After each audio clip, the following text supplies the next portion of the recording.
Galera, antes de começar, eu quero dar uma brifada em vocês aqui sobre o que a gente fala nessa parte 2, né? Que é importantíssimo. A gente fala da relação da produtora com o cliente, tem muita coisa que envolve aí. A gente fala sobre posicionamento de mercado e a gente também fala, entre outras coisas, tá? Esse daqui é um highlight para você saber. A gente também fala sobre paternidade e trabalho, que é um tema muito interessante, né, para você que já é pai ou vai ser. Tá bom? Então acompanha, espero que você goste ou continue gostando desse material agora nessa parte 2. Fechou? Bora lá! O lance que você falou de posicionamento pessoal e produtora, as pessoas se conectam com pessoas.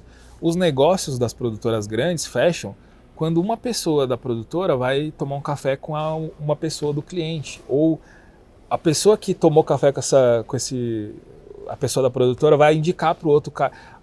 Os negócios acontecem nos bastidores. Você acha que alguém vai entrar no Instagram da O2 vai falar, legal a O2, eu vou contratar eles? Não, já está tudo por baixo dos panos. Por baixo ali, sim. Produtora do... A O2 é do Meirelles? Do Meirelles, é. É do Meirelles. Pô, o cara já tem um nome, é sobre ele, entendeu? E os filmes são fechados pelos diretores, os diretores chamam os filmes muitas vezes. Aí, a produtora, qual que é a função da produtora? É dar um respaldo de uma organização, de uma segurança para o cliente, demonstrar também um valor ali, mas as coisas acontecem no café, na conversa entre duas pessoas ali, é fulano de tal que fez, não é... Então quando você se posiciona como personalidade, você dá valor para o seu nome antes de uma produtora, tendem as coisas a serem mais fáceis. Mais fácil que eu digo assim, fluírem melhor. Porque, como eu falei, a diretora de marketing da empresa X, o Luke manda bem no negócio, vamos conversar, Luke? Luke, você que fez a campanha e tal? E os negócios é feito entre pessoas. As pessoas se conhecem, elas se confiam. Aí o cliente vai te seguir no Instagram e vai ver que você foi para a Europa e vai falar, eu gosto da Europa, já fui para lá. E aí vocês vão se conectando e os negócios acontecem aí. Isso aí. O Instagram, como falando no nível do topo, assim, o Instagram para a empresa, o LinkedIn e tal, eles são muito mais para dar respaldo. Lógico, acontece muito negócio de empresas desconhecidas, buscar a empresa, olhar lá. Pode acontecer. Mas a grande parte das coisas é indicação e é ali no bastidor mesmo. É isso mesmo. Mas eu descobri não faz muito tempo, coisa de uns 3 anos para cá, justamente isso, que na verdade o cliente ele não quer saber se chama Lai ou se chama Umbrella. É a última coisa que a última coisa, o cara às vezes nem vai lembrar. Eu fiz uma reunião hoje que o cara falou assim, você que é da produtora Luke? Eu falei, não, meu nome, eu que sou o Luke, a produtora é Umbrella. Ele, tá bom. Tipo assim, não faz diferença. Podia chamar a planta, podia chamar a garrafa. Inclusive minha produtora chama Luke também, né? Sabia? Chama porque Luke? Leia é a abreviação de Look at You. Então a gente é mais concorrente ainda. Cara! Então você que era da produtora Luke, então que você roubou falando. Pode ser. Acho que eu roubei seu cliente, então.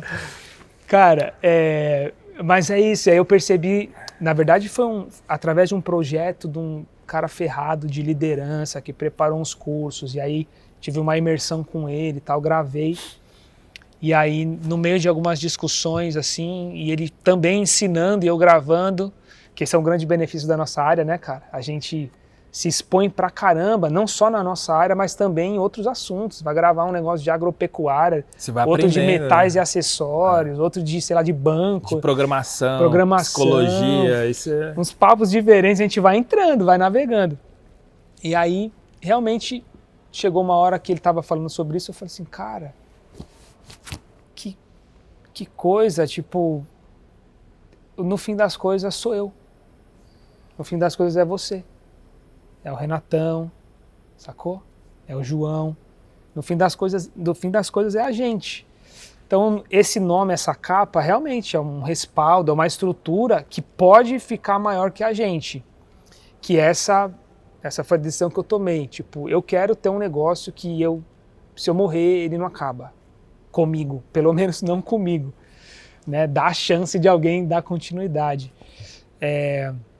Mas eu também não posso deixar esse valor perdido né, e esquecido, que é a gente, né, como profissional, toda essa bagagem, tudo mais que a gente vem construindo, e cada um vai ter a sua. Então eu também recentemente fiz uma curva e falei assim, não, isso aqui eu preciso cuidar também. Tenho muitas ressalvas e muitas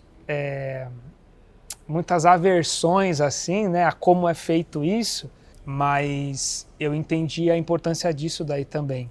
Eu acho que isso mora dentro do posicionamento, é importantíssimo a gente ter consciência, porque no momento que eu não tive consciência sobre isso e não decidi, as pessoas decidem também. Elas vão enxergando a gente, tipo, o Luke, ele é bom aqui, aí tipo vai colocando a gente chamando a gente vai às vezes se percebendo e fala, caramba, isso aqui é legal, também não achei que ia ser bom nisso aqui. Que é bom, é uma exposição legal, que talvez você não faria se tivesse cravado em algo, mas também é importante a gente, quanto mais rápido a gente puder, a gente se entender nesse processo, né? E é legal também você ter consciência da realidade. Acho que uma palavra que eu comecei a resumir a carreira audiovisual nos últimos meses é clareza. Tudo depende da clareza que você tem em relação ao que você está fazendo. Então, por exemplo, o posicionamento é um negócio muito importante, ele define para quem você vai trabalhar, quanto você vai ganhar, o que você vai fazer da sua vida. Então, eu tive um insight alguns anos atrás, rolou uma treta de internet com um fotógrafo das antigas de casamento, eu não sei como que ele está hoje, faz tempo que eu não vejo, que é o Everton Rosa. Você já ouviu falar? Já ouvi falar. E aí saiu alguma matéria que ele fazia casamentos por R$200 mil, aí a comunidade de fotógrafos de casamento ficaram putos e começaram a reclamar e xingar o cara, e aí não sei o que aconteceu, eles marcaram uma live de um debate para entrevistar o Everton Rosa. Pra, tipo assim, pra saber qual que é dessa e a galera, aí. tipo, cobrando R$2 mil, R$1.000, R$3.000, o cara cobrando 200. Aí, eu lembro que nessa live todo mundo chegou com armas e tochas pra queimar o cara e acabou, tipo, a galera, pô, que da hora, tipo, meio... Por quê? O que ele falou? Eu fecho casamentos de R$200 mil com clientes que são AAA. É a galera que eu me posiciono. Eu vou fazer reunião com o meu cliente na Europa. Como que eu vou cobrar R$2 mil num casamento se a passagem para ir para a Europa... Você gasta 20 para ficar lá, né? Eu preciso... Quando eu vou nesse casamento, meu terno precisa ser de R$10 mil, de R$20 mil. Eu não posso ir com um terno qualquer. O meu relógio, ele tem que ser um relógio que vai criar identificação com o cliente. Ele vai entender que eu faço parte do mesmo ciclo dele. Aí ele cita assim, o cliente ia na reunião comigo com um carro que valia 1 milhão, o relógio do cara valia 500 mil, para ele os 200 mil que eu cobro no casamento... É uma outra percepção. É outra percepção, é como se fosse os R$2 mil para quem tem um casamento de R$10 mil. E aí a galera, nossa... E aí, o que eu quero trazer aqui para nossa realidade? Também ter a clareza do seu posicionamento. Se você não tem cara de rico, se você não é branco de olhos azuis, trazendo aqui para nossa realidade, eu, por exemplo, dificilmente eu vou me posicionar como um fotógrafo de casamento AAA com a galera tipo da elite de São Paulo. Eu preciso estar nesse círculo, eu preciso ser amigo, eu preciso estar envolvido com essa galera. Então, contexto, né? Meu sonho é... Mas, por outro lado, se você tem uma identidade, você usa mais roupa street, de quebrada, ou boné, que seja, você não tem que mudar seu estilo para poder fazer o casamento do ricão ou o que seja. Mas você tem que entender também que tem certos lugares que você não vai entrar. Mas os lugares que você vai entrar, você está consciente. Eu consigo chegar até aqui, eu posso ser o melhor aqui.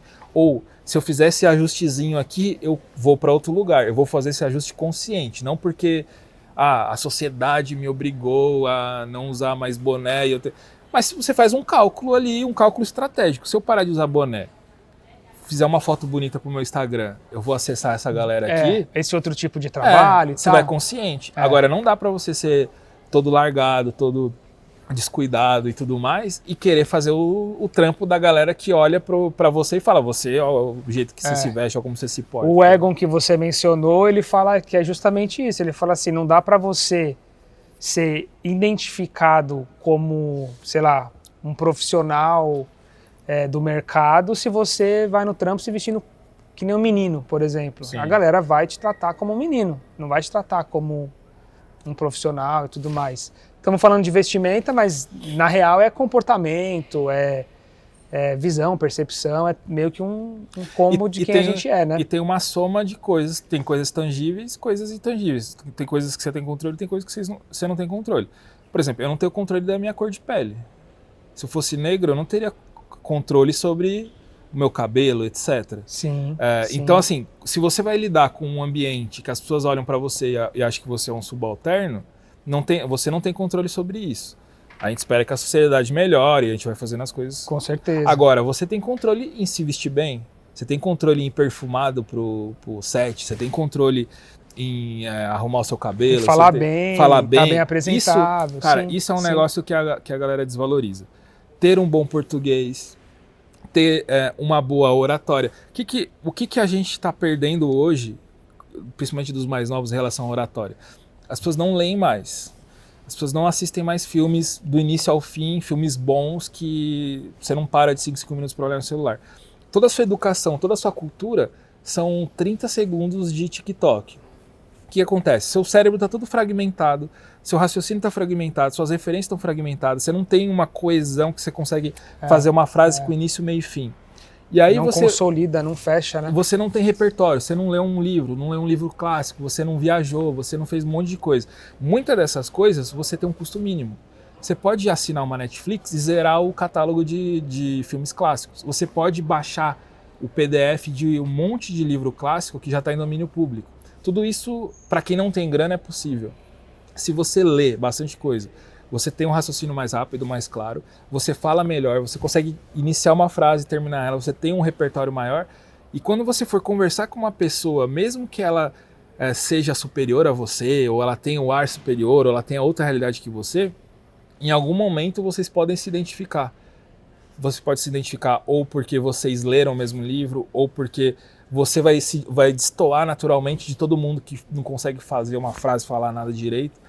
Então, através da cultura também é uma forma de você se igualar ou pelo menos ser aceito em alguns ambientes. Verdade. Né? Essa habilidade, né, da gente entender que uma hora a gente está num café com um amigo, outra hora a gente está falando com outro profissional dentro de um set ou com o cliente, e a gente entender que são linguagens diferentes, né? Se a gente tem essa manha mesmo. Essa manha, é uma malícia, sei lá, é uma manha mesmo. Eu vou resgatar uma palavra que você usou no início, percepção.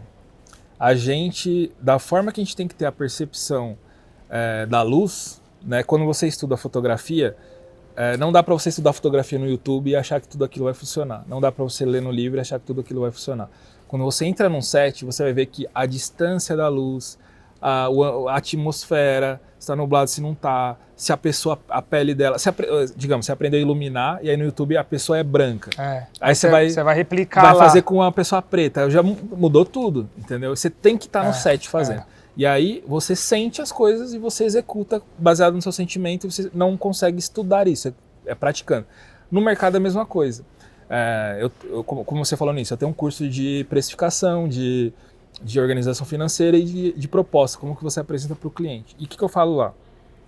Tudo que eu estou ensinando aqui são as técnicas, é a lógica, como funciona. Mas você tem que bater de porta em porta, você tem que fazer muita reunião. Não adianta eu fazer tipo um hackzinho. Quando você estiver conversando com o cliente, você fala pausadamente, e aí você usa a palavra tal, ele vai destravar o gatilho mental, não sei o quê. Na prática, é você num café com a pessoa, você num Google. Porque essas pessoas também são diferentes. Exatamente. Com quem você vai lidar. E aí você vai sentindo. Essa pessoa agiu dessa forma, eu vou por esse caminho. A outra pessoa agiu dessa forma, eu vou por esse outro caminho. Isso é uma manha. Isso é uma manha. Mas você só consegue fazendo 100 vezes, 20, 50 vezes. É isso mesmo. Então eu acho que assim, as pessoas, primeiro, elas têm medo de tomar não, na hora da prospecção, da reunião, que seja. Mas eu acho que todo mundo tinha que sair, até jogar um desafio para você aí. Põe uma meta de tomar tipo uns 20 nãos. Vai falando com a galera, pode ser produtora, pode ser cliente, se apresenta, faz de qualquer jeito, não precisa ter um hack, ter uma técnica. Tem um monte de jeitos que não são bons, são errados, tem jeitos melhores e tal, mas não importa agora. Só tomando não e ouvindo o cliente falar, a pessoa falar, não quero, não posso, não dá, não sei o que você vai... Quanto mais você fizer isso, mais fica natural. A primeira reunião que você teve com o cliente, compara com a reunião de hoje. Não, mas outra quando coisa. Você fala é impressionante. A primeira vez, se a gente estava falando de casamento, a primeira vez que eu fiz um casamento, a forma que eu fui vestida para o casamento, E poucos anos depois eu olhava e falava assim, como alguém contratou. em sã consciência me chamou para fazer um negócio desse, cara. Sim. Eu fui com uma camisa quadriculada, tipo festa junina, cara. Tem noção? Dá para enxergar um negócio desse? Mas é o lance da percepção, cara. Como a gente vai mudando. E uma coisa é fato. E é isso que hoje traz muita clareza para mim. A gente não sabia, mas quem tá à frente sabe. Sim. Percebe rápido. E as pessoas sentem também. E sentem. Então, por exemplo, a gente fala com um cliente que já conversou com outros produtores, com outros videomakers. A maneira que a gente fala, o cara vai sacar. Esse cara entende, esse cara não entende. Esse cara tá me enrolando. E você acha que você tá conseguindo meio que burlar um pouquinho. Não, cara, não. Tipo, a gente vai contratar hoje um editor, vai contratar hoje um assistente, contratar as pessoas para trabalhar. Em pouco tempo a gente já mapeou a pessoa, já está ligado o que está acontecendo, se a pessoa trabalha de fato, se a pessoa enrola, se a pessoa sabe ou ela não sabe, se ela está resolvendo ou ela está enrolando. A gente consegue sacar. E isso é uma percepção que quando a gente está nessa caminhada, a gente não tem, fato da vida mesmo, mas que quem está à frente tem. Então, quanto antes esses gatilhos são jogados na gente, que é essa nossa proposição aqui, tipo, que esse papo gere reflexões, né? E através de experiências e de contatos, essas coisas vão trazendo essas metanoias aí, tipo, caraca, pode crer, esses dias eu fui desse jeito, gravar uma cliente. Tipo, a cliente era dona de uma clínica tudo isso de estética, que se veste só assim e tal, e eu fui de skatista. Sim. Sabe assim? Por isso que eu acho que aí você começa a perceber. O filmmaker naturalmente... Não tá errado, viu, cara? Não tô falando assim... É escolha. Que vestir como skatista não é essa questão. É uma escolha e você... É matemática, eu acho que é matemática. E você entrar nesse contexto, que é o que a gente tava falando. Ao mesmo tempo que você vai filmar os caras do skate, do esporte, você vai todo coxinha lá, com camisa pulloverzinho dobrado. Ali e tal, Você tem que saber onde você tá e como você vai se envolver ali. É o esquema do Didi de pochete. Você vê o Didi de pochete hoje lá no Instagram... Você fala, não bate, não funciona ali, entendeu? Você sabe, você percebe, e é um negócio objetivo, né? E o filmmaker, ele naturalmente usa preto, né? Por questões técnicas e tudo mais. Eu acho que se você não tem noção de moda, se você não tem grana, roupa preta, no máximo arruma um tênis legal, nem que tenha que investir no tênis, um tênis legal. O mercado já facilitou, Mano, tipo camiseta preta, um tênis legal, se você usa óculos, compra um óculos mais diferentão lá, acabou, mano. Eu vou dar até um exemplo, como que o posicionamento é. O Didi de pochete, você vê que é estranho, né? O Spike Lee de boné pra trás é o Spike Lee, você acha, nossa, que é o posicionamento do cara. Exatamente, é assumido, né? Entendeu? Você vê que é o jeito, ele não tá fora dali, ele sempre foi daquela forma, né? Então, quando você não tem noção de moda, se você vai de preto num casamento, se você vai num job guerrilha, se você vai num cliente... Tá dentro, né? Você não errou por tanto, você tá na margem ali. Aceitável, a margem é aceitável. Exatamente. Isso é muito louco. E a gente, é legal porque normalmente essas coisas não pensam, né?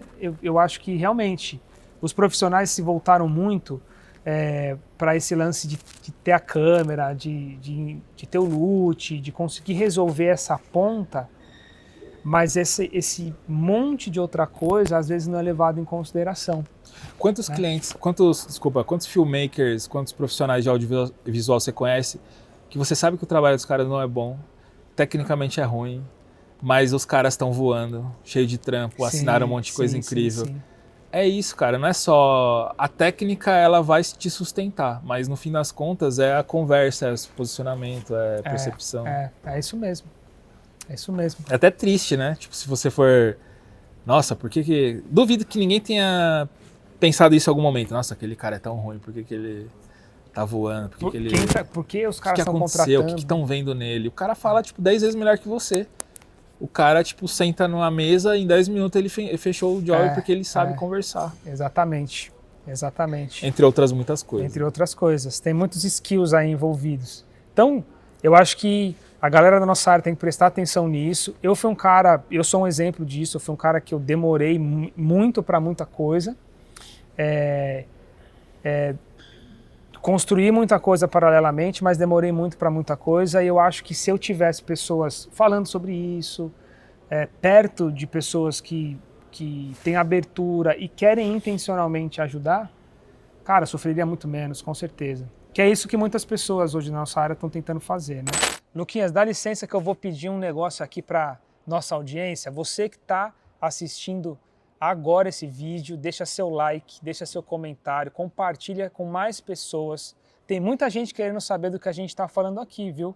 E a gente conta com você para poder divulgar, compartilhar e contar para as outras pessoas sobre esse vídeo aqui. Então, ó, já faz agora, no meio desse conteúdo mesmo, já dá uma compartilhada nesse link, ó, tô te dando um time para você fazer isso aí, beleza? E aí a gente volta pro papo aqui. Uma forma muito importante na prática da gente fazer para ser percebido pelo cliente como um profissional é já separar a nossa pessoa física da nossa pessoa jurídica, mesmo que a nossa identidade ali no Instagram ou em alguma plataforma de divulgação ou rede social seja a gente como um profissional, né? Então, o cliente vai perceber, ele vai perceber que você está se posicionando como um profissional. Quando ele te abordar, ele vai perceber que você está falando de uma forma profissional, se comportando como um profissional, e quando ele quiser te contratar no orçamento, nas papeladas da empresa, do PJ organizado e tal, ele vai perceber que você está nessa caminhada de fato profissional, né? Tudo isso, né, não é só uma coisa, então a gente está abrangendo aqui algumas coisas de comportamento e tudo mais, mas não é só isso. Tem muitas outras coisas que vão meio que alimentando a sua imagem como um profissional no mercado, né?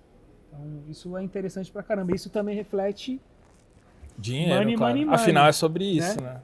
Porque o negócio tem que dar lucro, tem que ter dinheiro na mesa, a gente trabalha, né?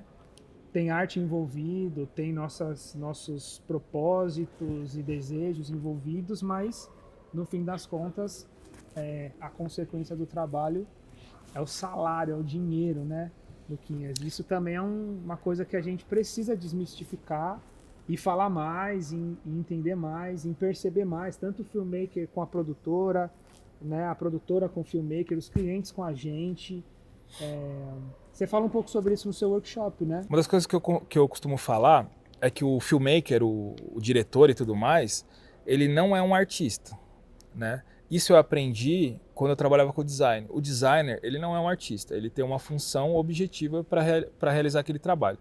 O design, ele foi consolidado na Alemanha, lá na escola Bauhaus, e aí tinha esse lance da forma e da função. A forma tem que ter uma função.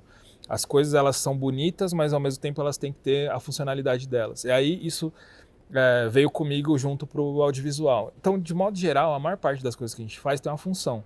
Você vai fazer um videocase, é para mostrar a história de um evento que aconteceu, para mostrar para o cliente que aconteceu, para mostrar para a diretoria da empresa X que o dinheiro dela serviu para aquilo. Ou você vai fazer um curso que vai ser vendido e esse curso vai gerar dinheiro. Tudo que você faz no mercado de modo geral tem uma função objetiva. Você vai usar de elementos artísticos para fazer aquilo lá, mas você não vai necessariamente colocar a sua alma, a sua expressão naquilo. Você não está expressando seus sentimentos naquilo. Isso é verdade. Mesmo que isso não tem nada a ver com você e nem a maneira que você pensa. Isso não tem a ver também com elementos artísticos, né? Fotografia, composição, música, etc. Se a gente pegar os pintores clássicos e tal, muitos deles estavam fazendo o job. O Michelangelo pintando a Capela Sistina, aquilo é arte pura, é lindo, maravilhoso. Mas aquilo era um job. Era uma demanda. Era uma demanda. Né? Ele não acordou um dia e falou, vou expressar todos os meus sentimentos nesses milhares de anjinhos aqui. Não é isso, mas isso não impede também que aquilo seja uma expressão, uma obra de arte. Isso é importante a gente entender porque a gente, no fim das contas, está trabalhando para receber o dinheiro. O dinheiro é o que vai nos proporcionar fazer a nossa arte, expressar aquilo que a gente sente sem filtro, sem alteração do cliente, ao mesmo tempo que vai nos dar segurança, vai nos dar saúde, vai nos dar acesso. Se você quiser doar tudo para os pobres, você vai poder fazer isso.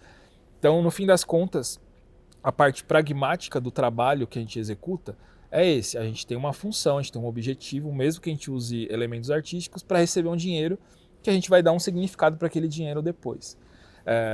E para a gente chegar... essa clareza é importante porque a gente começa a trabalhar de outra forma.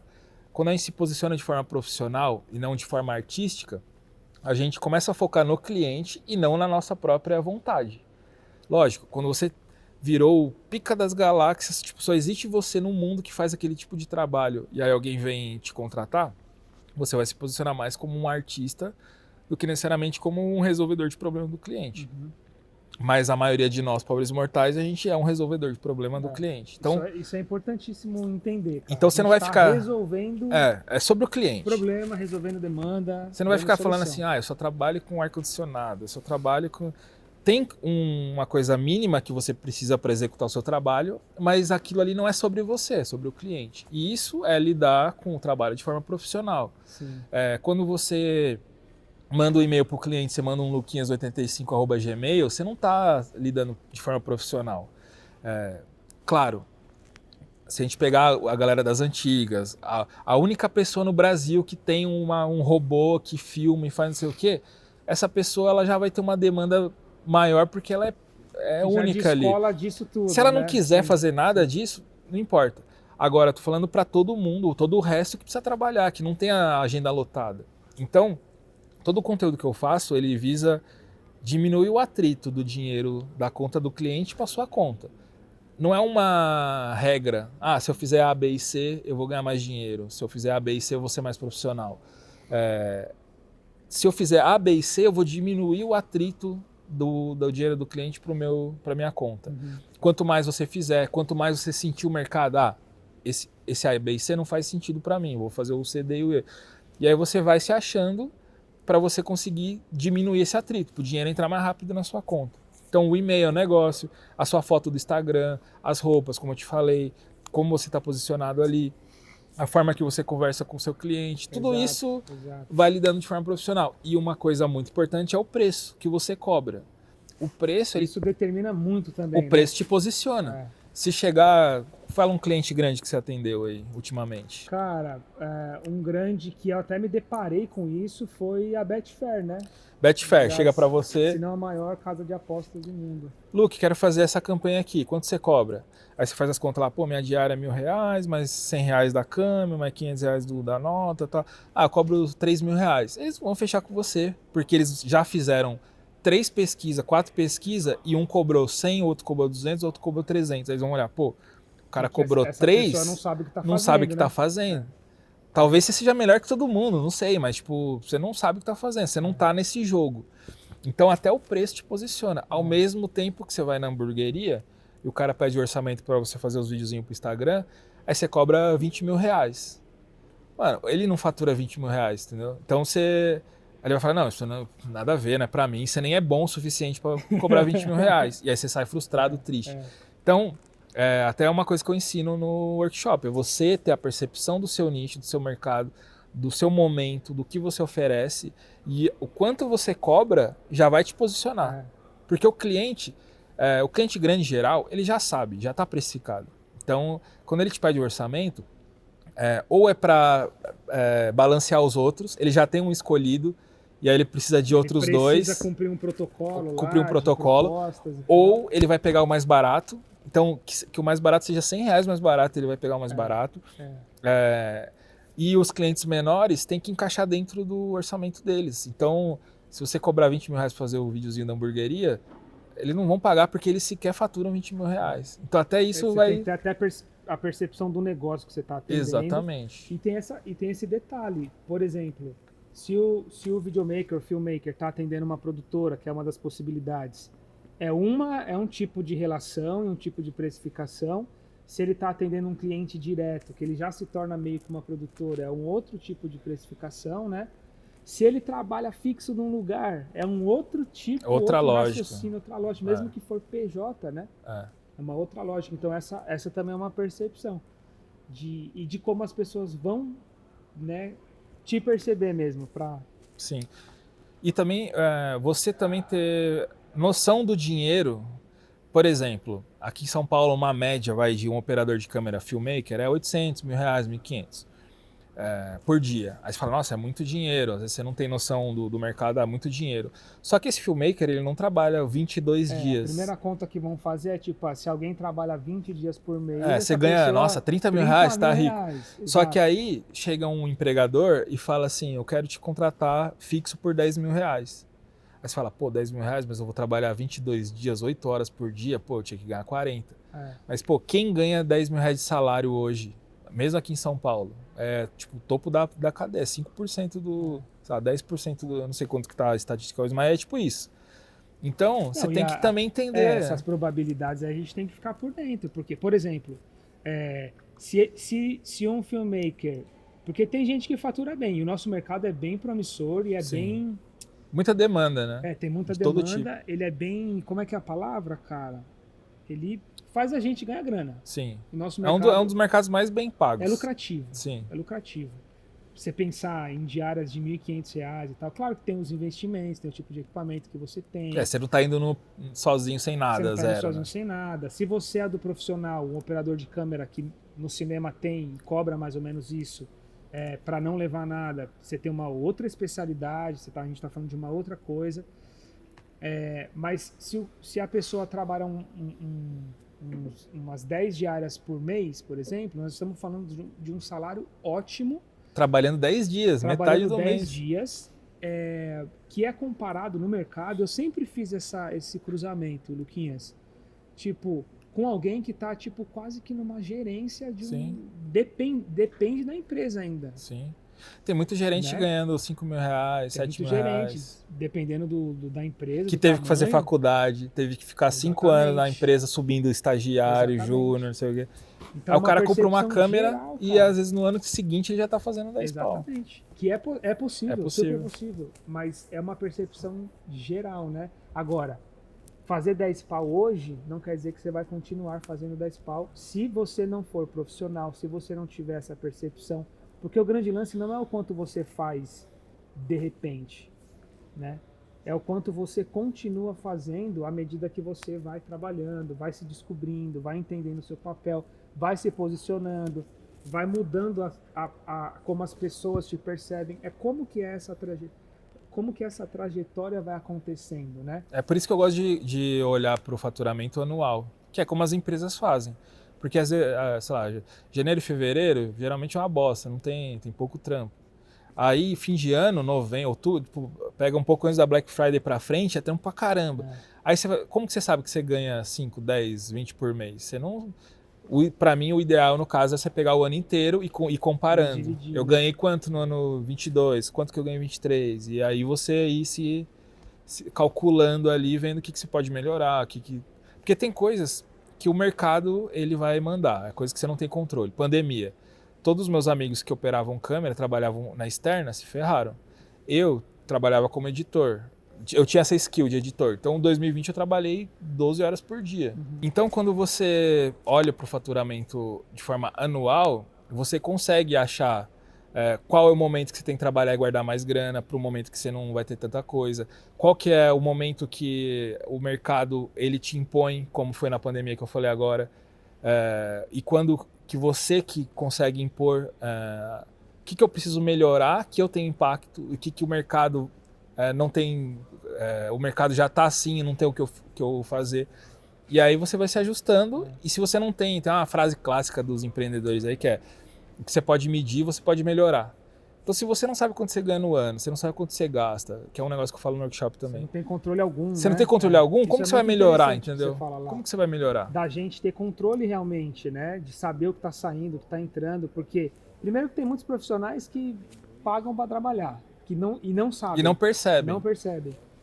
Segundo, que você não consegue fazer esse planejamento, né? Você vai num fluxo, aí você compra a câmera no momento errado, aí daqui a pouco você tem que ficar fazendo freela que você cobrava 1.000 por 500, porque vai faltar dinheiro para, sei lá, para cartão ou para alguma coisa. Sim. Então, ter controle financeiro, né, é extremamente importante. Por isso, uma das coisas que eu achei fabulosas assim no teu workshop foi justamente isso, essa percepção de que, cara, a gente tem essa noção de artista, né, que a gente não gosta de fazer planilha, de fato é doloroso, né? Sim. Você abrir uma planilha... Mas você tem que tampar o nariz. É aquele negócio do remédio, cara. É isso, porque senão a gente vai afetando as nossas outras áreas, e aí, vira uma bola de neve. Então é importantíssimo, eu faço novamente esse apelo aqui para a galera. Se você não viu, veja. Se você viu, compre, porque adquira esse workshop. Eu fiz, foi importante para mim. Eu tenho uma produtora, mas a maneira que eu rodo um negócio, e sempre rodei como filmmaker e tal, negligencia muito essas coisas que o teu workshop me deu um novo choque, assim. Embora eu já tenha uma organização hoje, tenha uma contabilidade que cuida tal da produtora, uma certa parte financeira organizada, cash flow, né, os faturamentos e tudo mais, a forma e o entendimento e a lógica nunca fez parte da minha trajetória, porque eu sou e fui esse cara o artista. Mas assim, que pensava dessa forma. Eu também, eu sou o artista, mas eu me forcei a tentar pôr as coisas em ordem, e 99% dos conteúdos que eu faço, eles são para mim primeiro. Então quando eu faço um workshop de precificação, de financeiro e tal, é uma forma de eu olhar para aquilo e não sair do trilho. Sim. E mesmo que eu saia, eu sei para onde voltar, porque não é um negócio que é natural meu, ficar na planilha, ficar olhando o dinheiro certinho. Mas quando eu ensino isso, essa lógica que eu encontrei, eu estou ensinando a mim, não ensinando a mim mesmo, mas me lembrando sempre. Então quando eu falar do posicionamento, para você se posicionar tem que ser assim. Quando eu saio do trilho eu lembro, putz, eu falei isso, eu já sei como funciona, eu tenho que voltar. E meio que você se certifica, né? Você fala, não, porque realmente é assim que precisa ser feito. Cara, esse negócio sobre trabalhar pelo dinheiro nunca foi uma coisa... Eu falei pra você, fui muito negligente em muita coisa, eu não sabia também, foi tudo muito na raça, na guerrilha mesmo.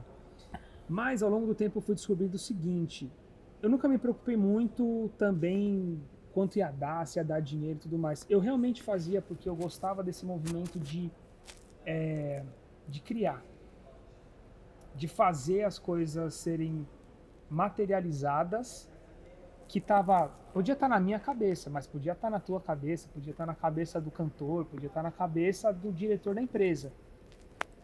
Eu adoro estar nesse processo de coisas imateriais que se materializam e aí passam a existir, né?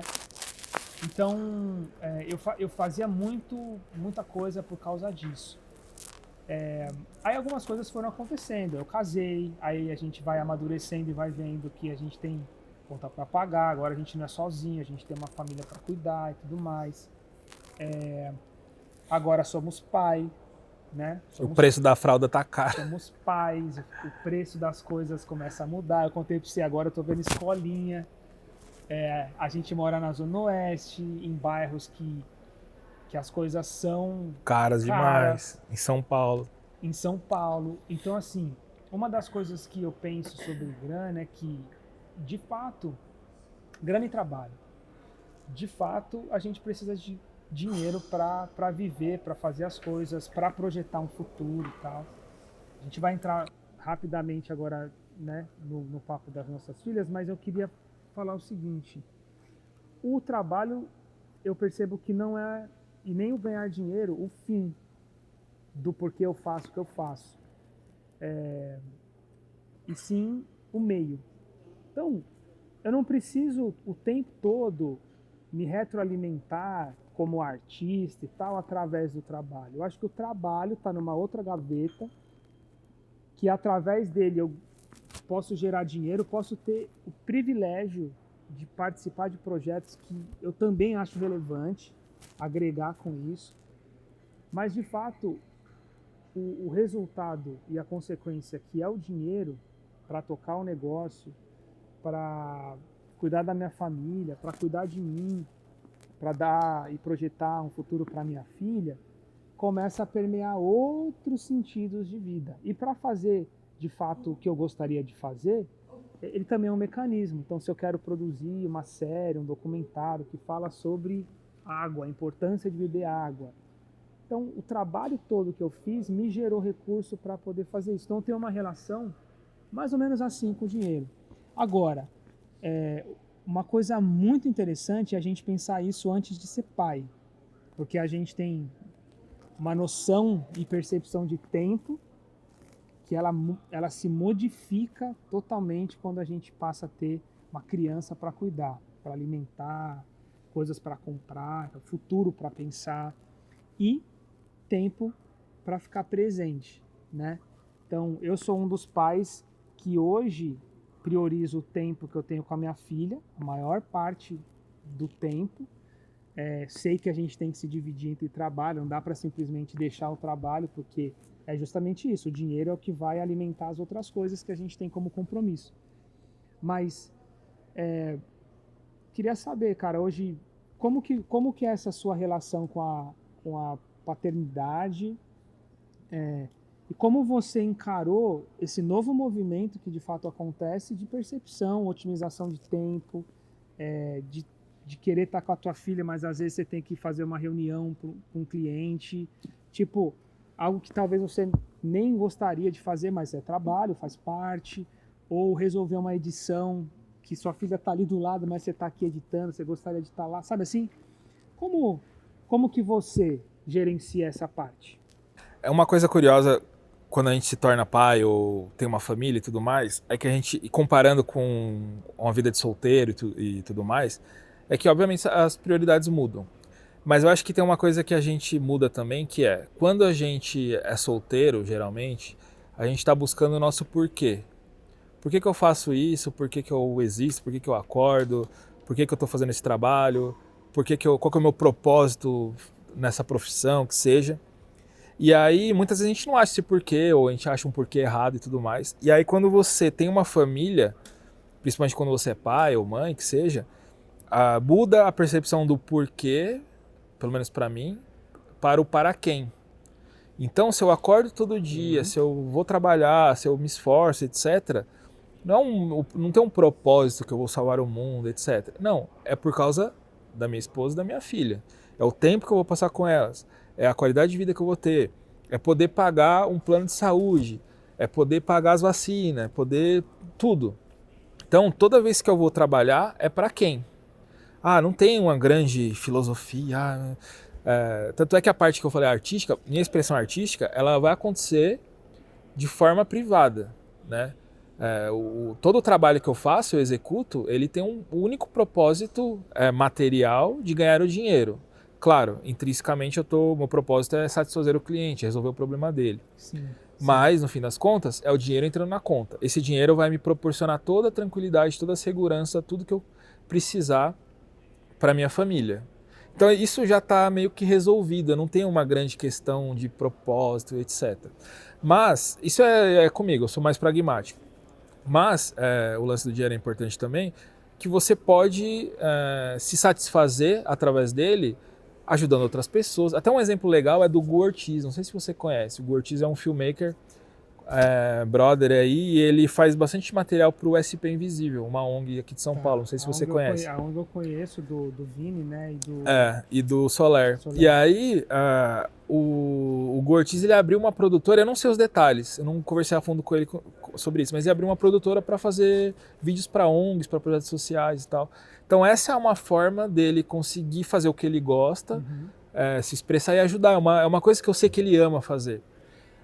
E aí isso é possível porque ele tem pelo menos uma cama financeira que proporciona ele poder dar atenção para outras coisas também. Sim.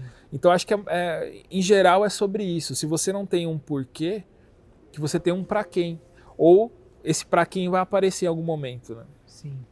E eu acho isso interessante. Eu tenho um pensamento, como eu tinha comentado anterior, que eu tento permear muito das coisas através do trabalho também. Eu entendo o trabalho como uma parte do todo. É um meio, né? Uma ferramenta. É um meio, uma ferramenta, mas ele faz parte dessa integralidade da minha vida.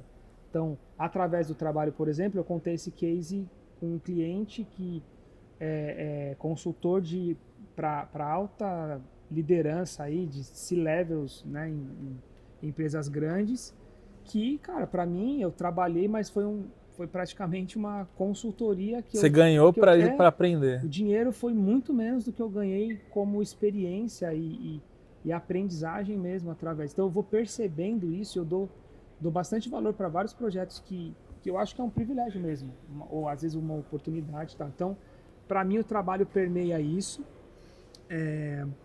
Então a gente tem visões similares, mas eu tenho essa parte diferente. Eu acho que é isso que vai também nos diferenciando, enfim, tornando quem a gente é.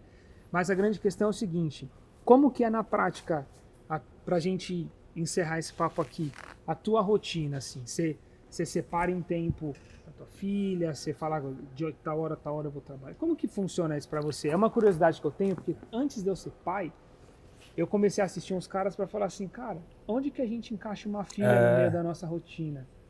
Né? Sim. É que tem gente que o trabalho é o game da pessoa, ela gosta daquilo. Tipo, quantos empreendedores você não vê aí, os caras já estão multimilionários, mas eles estão com aquele sangue nos olhos e vão fazer e que tal. É uma outra pegada. É uma outra pegada. A gente não tá falando isso aqui. Eu não sou essa pessoa. Inclusive, sei lá, se eu tivesse uma quantidade de dinheiro significante, eu continuaria fazendo audiovisual, fotografia e tal, mas faria pra mim, faria meus projetos, eu ia continuar dando aula. Não dessa forma que você Eu não ia hoje, dessa forma de mercado mesmo. Sim. Não quer dizer que eu faça de má vontade, não quer dizer que eu faça trabalho de má qualidade. Mas esse é um meio, né? E aí eu não tenho esse sangue nos olhos do game. E somado ao para quem que eu falei agora, a prioridade sempre vai ser minha família. Então, eu faço minha agenda invertida. Então, assim, se eu tô negociando um projeto, e aí, por acaso, esse projeto, a única data dele é no dia que tem que levar minha filha no médico, eu vou fazer de tudo para eu não precisar ir trabalhar naquele dia. Sim. Então, eu tenho pessoa de confiança, eu posso ligar pro Renatão, Renatão, me salva, você consegue resolver esse job aqui para mim? Mesmo que eu tenha até um certo prejuízo, vai nessa. Qual que é o lance? Eu sei que isso não vai dar para acontecer sempre, né? Todo o pré-natal da minha filha, eu fui em todos os exames, no dia do parto, todos os médicos, eu vou em todos. Porque eu sei que talvez algum dia eu não consiga ir, mas eu vou fazer o máximo possível para estar presente. Eu sei que quando ela chegar na fase da sua filha de começar a ir para a escolinha, talvez eu não consiga ir no dia da apresentação e tal, mas toda a minha agenda vai estar focada nisso. Sim. Porque eu sei que tudo que a gente faz para os nossos filhos agora, a gente está criando memórias, a gente está criando experiência neles. Sim, e quando eles tiverem 30 anos, as coisas que eles vão lembrar não é o dinheiro, não é o que a gente comprou, é onde a gente estava, o que a gente ensinou. Total. É o cheiro, é isso que nossos filhos vão lembrar da gente. Então, o desafio é balancear, porque se você está pouca grana, você está se lascando, não tem dinheiro, você vai trabalhar pra caramba e sua filha, você vai ver ela à noite, sei lá. É entender onde você tá e como balancear isso. Na situação que eu tô hoje, eu consigo inverter a agenda. Então de manhã eu fico um pouquinho com ela antes de ir pro trabalho. Trabalho, volto à noite, fico um pouquinho com ela. Todos os médicos eu vou, todas as consultas eu vou, vacina eu vou em todas. E se eu posso passar o trabalho para outra pessoa num dia que eu tenho que ficar com ela, eu faço. Se é impossível, não tenho o que fazer. E talvez um dia não dê para fazer isso, então eu estou tentando o máximo fazer agora, o máximo que eu puder de estar presente nas coisas, né? É isso, mas assim, como a gente falou, não é porque alguém trocou, não vai com a filha no médico, a pessoa está errada que tem que trabalhar. Tem muita gente que trabalha fixo, não tem essa opção. Não tem essa opção. Na minha realidade de hoje eu posso e é isso que eu estou priorizando. Cara, isso é legal porque é questão de priorização mesmo, né? E também faz parte do nosso posicionamento, né? Tipo, com certeza outros profissionais, os clientes, né? Todo mundo vai perceber que você, no caso da tua experiência, ou eu no caso da minha, a gente está priorizando outras coisas. Então, isso também é uma mensagem passada para frente. E o grande lance é isso. Hoje eu penso no seguinte, falta tempo, já faltava antes, falta mais tempo agora. E a sensação, se é que eu acho que eu já posso falar algo sobre isso, a sensação é que nunca vai ser suficiente.